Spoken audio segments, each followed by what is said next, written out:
Bonjour à tous. Alors voilà, on se retrouve aux ruches de la Duche. Les deux ruches que je gère donc au lycée La Martinière du Cher sur Lyon. Nous sommes le 10 juillet, donc le matin, hein, c'est pour ça qu'ici je suis à l'ombre, mais je suis venue spécialement le matin parce que l'après-midi il fait très chaud. Et l'objectif, c'est de boucler un peu la saison pour ces deux ruches, c'est-à-dire récolter le miel qu'elles ont pu faire courant juin, début juillet, et puis vraiment focaliser sur l'état de santé de la colonie en cette fin de saison pour savoir effectivement si elles ne sont pas trop atteintes du varroa. Le varroa, c'est le petit tic de l'abeille qui en fait affaiblit énormément les abeilles, notamment au stade larvaire. Donc il faut obligatoirement traiter après les récoltes pour assainir en fait la colonie par rapport à ce varroa. Donc on va voir ici un traitement très classique en conventionnel, la Pivart. Donc là, ce sont des ruches en sédentaire, donc ça ne sert à rien d'attendre plus longtemps. Il n'y a plus grand-chose à butiner dans le coin. Les tilleuls sont passés depuis un petit moment. Donc j'ai laissé le temps normalement aux abeilles d'operculer le miel, mais il n'y a plus grande rentrée de nectar. Donc on va leur enlever tout ce volume ici et on va traiter les abeilles dans les corps de ruches. Alors ça veut dire enlever tout ce volume, on va voir combien on a d'abeilles, mais ça peut être aussi l'occasion en fin de saison, comme on va avoir une réduction du volume, de ponctionner des abeilles dans ces deux colonies, de les mélanger. Vous voyez, j'ai amené une petite ruchette ici, et puis introduire une reine fécondée. Alors, introduire une reine fécondée, pourquoi? Parce que si je mets juste du couvain et de la nourriture dans cette ruchette, et si je les laisse élever une reine à elle, c'est un petit peu tard, enfin, pour les fécondations des reines, parce qu'une reine va mettre 16 jours à naître. Donc dans 15 jours, on peut déjà avoir des mâles qui commencent à être expulsés en fait des colonies. Et puis c'est vrai que quand on veut une reine de belle qualité, il faut énormément d'abeilles, beaucoup de nourrices, en pleine santé. Là, on est en fin de saison, donc les abeilles sont un peu malades par le varroa, on l'a dit. Donc ça ne ferait pas une reine de très bonne qualité. Donc le mieux, c'est vraiment de prendre des abeilles avec des cadres dans chaque ruche et d'introduire donc une reine fécondée. Ça s'achète, une reine fécondée, ça coûte dans les 30-35 € dans des petites cagettes jaunes. J'avais fait une vidéo à ce propos l'année dernière, je crois, ou il y a 2 ans. Donc du coup, si vous voulez aller voir comment on fait, c'est assez simple.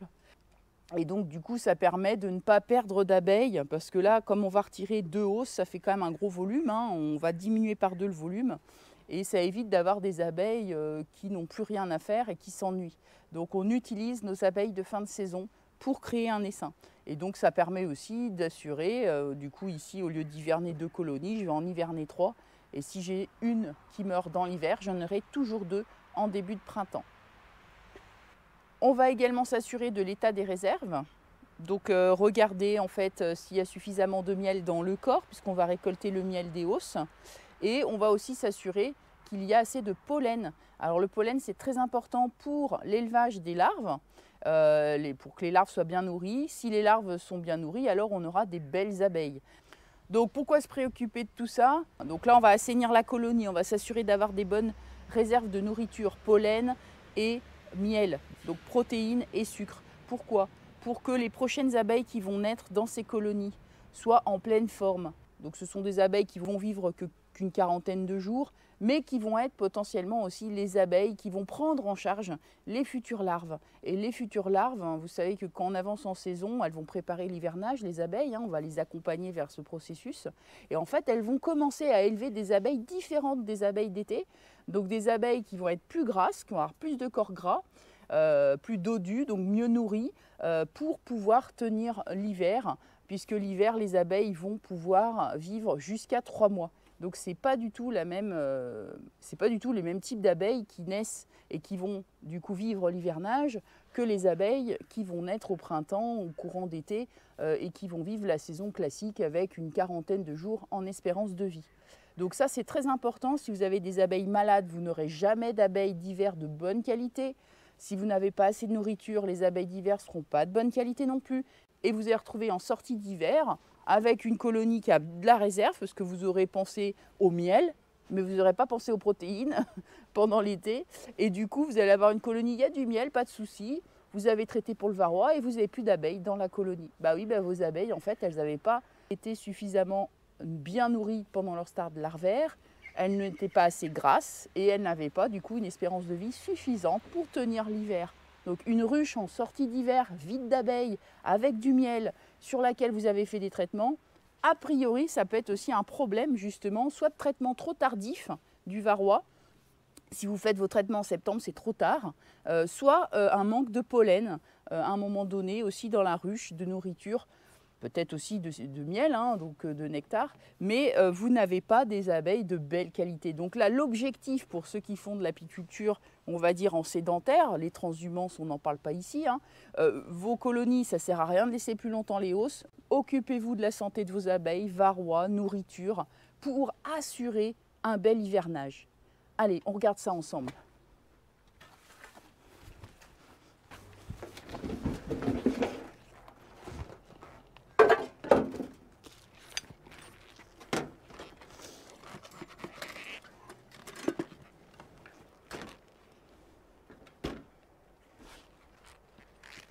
Alors vous allez rigoler, j'ai une balayette de ménage. Alors elle est propre, hein, je l'ai nettoyée. Je ne retrouvais plus ma balayette. Je sais pas, j'ai dû l'oublier sur un rucher. Donc voilà. On a du monde, hein. Vous avez vu, c'est beau, hein.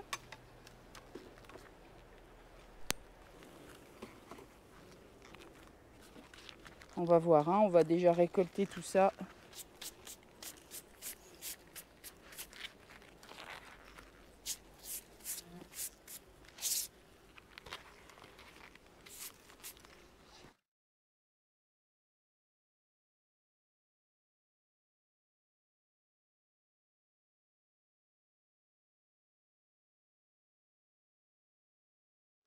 Alors je vois que la hausse du bas, elle est vide, hein.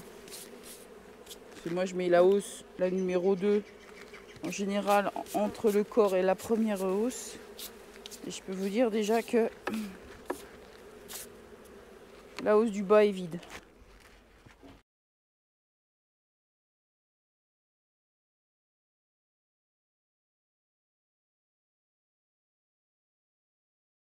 Là, c'est une bonne année. Et je pense que ce miel va avoir donc une dominante de tilleul.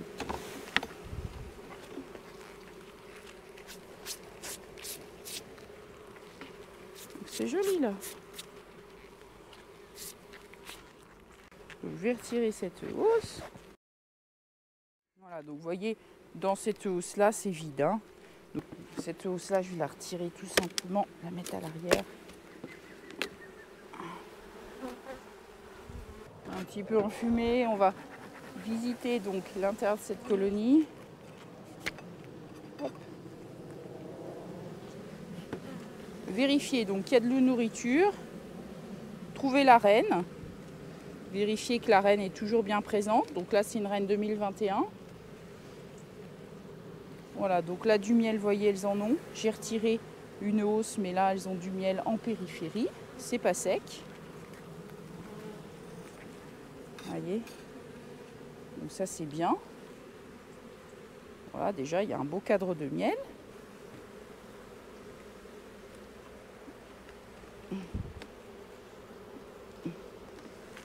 Donc là ensuite on arrive sur du couvain. Voilà, cas classique. Donc là elles sont en forme, il y a pas mal de couvains, hein. On est en rive et donc c'est chouette. Donc là l'objectif c'est de trouver la reine.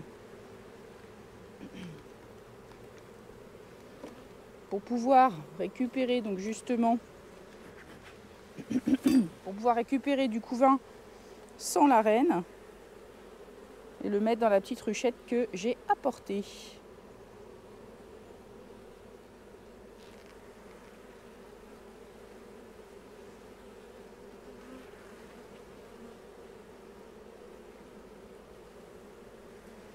Donc 2 quêtes de couvain, encore du monde, hein. Ah, vous voyez, la reine est là.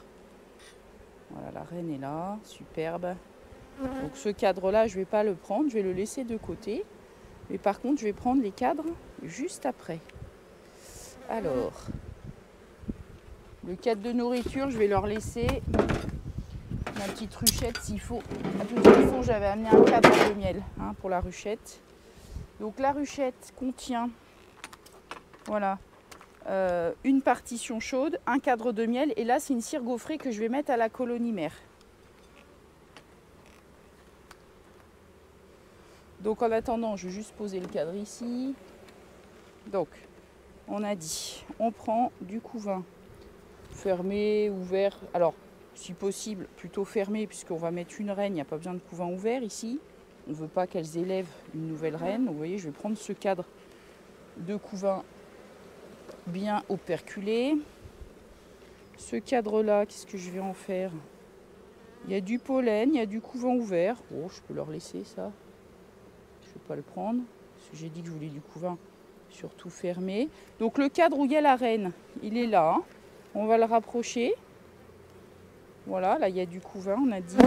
Là il y a aussi du couvain. Là il y a du couvain également. Et ce que je vais faire, c'est que je vais remettre le cadre de miel qui est là. Voilà, et je vais le mettre là.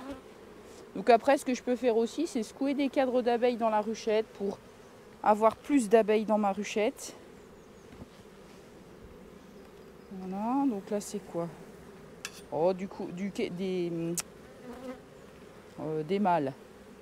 Alors un cadre de mâle, il est moche. Je vais le mettre en rive. Ça fera un cadre de réserve bientôt. Les mâles vont naître et ce cadre un peu moche servira de cadre de réserve pour la nouvelle colonie. Donc là, je vais mettre un cadre de cire gaufrée. Il fait chaud, on peut le mettre au cœur du couvain. C'est pas gênant, pas besoin de le mettre forcément en rive. Et là, on a du couvain encore. Et là, on a... Et là, on a de la réserve. Vous voyez, ça, c'est du miel. Alors, un petit peu de pollen. Là, il y a une petite croûte de miel. Pas énorme. Bon, je vais leur laisser. Je vais la réduire, la colonie.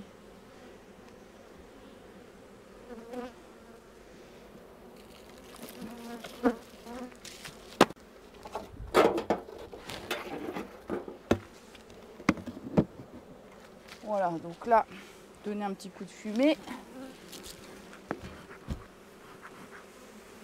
Voilà, donc là, ce que je vais faire, c'est que il y a un cadre de miel ici qui est superbe. Donc ça, je vais leur laisser aussi. Voilà, regardez. Donc elles ont de la nourriture, les abeilles là, vous voyez. Et elles peuvent continuer effectivement de stocker sans problème. Donc là, je vais réduire. Je vais mettre une partition chaude en rive. Je la réduis sur 9 et je vais introduire mon traitement. Donc là, on a vu, il y a un peu de pollen, mais pas énormissime. Donc ce que je vais faire, c'est que je vais mettre un nourrisseur avec un peu de poudre de pollen. Donc là, il y a du miel, mais il n'y a pas énorme de pollen. Vous avez vu, donc c'est un substitut de pollen. Voilà. Je ne fais pas de pub pour ICO, mais vous avez plein de marques potentielles. Donc on peut déposer comme ça un petit peu de pollen sur les têtes de cadre. Voilà. Les abeilles viendront se servir. On peut aussi le mettre dans le nourrisseur éventuellement.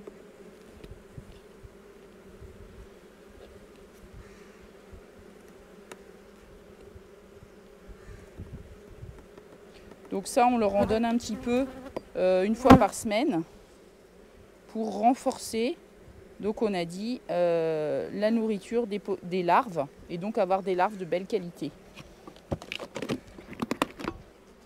Donc je vais mettre mon traitement. Donc le traitement ici, c'est Apivar. Donc c'est du conventionnel. C'est une molécule amitrase, une molécule de synthèse. Donc c'est pas bio, voilà. Mais c'est assez efficace. Allez, hop. Donc ne tardez pas trop à mettre votre traitement, parce que plus vous attendez en saison, vous attendez d'avancer en saison. Si vous faites votre traitement fin août, par exemple, il y aura encore plus de varroa. Et du coup, il ne faut pas oublier que c'est un médicament. Et un médicament, il est prévu pour une certaine dose de varroa. Si la dose de varroa est trop forte, votre médicament ne sera pas efficace. Donc attention à ça. Il y en a qui disent oui, il est plus efficace. Alors, il y a des petites résistances qui commencent à apparaître effectivement à la mitrase. Mais surtout, si vous traitez vos colonies trop tard, effectivement, il ne sera pas efficace. Donc, vous voyez, on va le placer plutôt au cœur du couvain. Là, j'avais de la nourriture, donc ça ne sert à rien que je mette ma bande ici. Il faut que je la mette là. Et puis une autre en diagonale. Pareil, nourriture, couvain. Donc, je la mets là, voilà, au plus proche du couvain. Et puis d'ici d'ici quelques semaines, d'ici 3 semaines, j'échangerai, j'intervertirai les bandes et je raclerai s'il y a de la propolis sur les bandes parce que la propolis empêche la diffusion du médicament. Donc ça c'est un traitement donc, à mitraz qu'on va laisser 10 semaines. Alors ils indiquent 6 à 10 semaines. Donc il ne faut pas le prévoir trop tard parce qu'il faut pouvoir ensuite enlever les bandes donc, par une belle journée.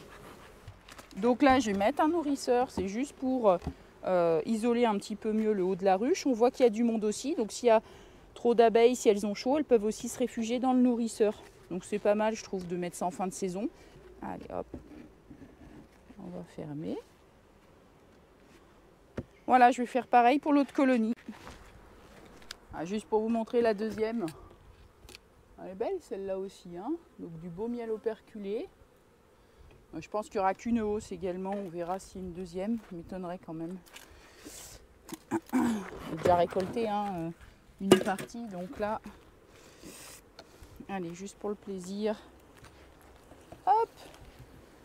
Donc là, on voit qu'il n'est pas tout à fait operculé, mais à plus de 80% quand même sur l'intégralité de la hausse. Donc je peux récolter. Voilà, je peux récolter. Il va être bien sec là. Cette année, le miel est bien sec. Voilà, fin de cet épisode aux ruches de la Duche. Donc on est en fin de saison là, ça y est. On a retiré les hausses. J'ai récolté donc une hausse de chaque côté, sur chaque ruche. Les hausses étaient doublées, mais la deuxième hausse n'a pas été remplie, en tout cas pour ce mois de juin. Donc on a vu ensemble la petite visite rapide donc, de l'état des réserves et l'état de santé des abeilles. Si vous avez beaucoup de varroa dans vos colonies, vous allez commencer à apercevoir des abeilles avec des ailes déformées. Donc ça, c'est vraiment des signes de varrose, c'est-à-dire que vous êtes déjà sur un stade très avancé du développement du varroa. Donc il est temps largement d'agir avant que votre colonie s'effondre et arrive au point du non-retour, c'est-à-dire qu'elle tombe vraiment dans un cercle vicieux où le varroa aura pris le dessus de vos abeilles.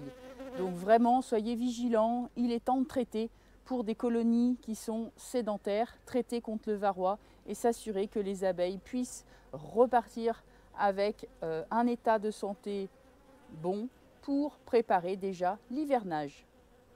Donc là, vous avez vu la petite ruchette, donc en fait, je l'ai remplie avec du couvain des deux colonies, du miel, et en fait, là, je vais aller chercher une reine que j'ai, parce que je fais un petit peu d'élevage de rennes, pour introduire une reine fécondée dans cette petite colonie. J'utilise vraiment une méthode que j'ai déjà bien pratiquée et qui fonctionne.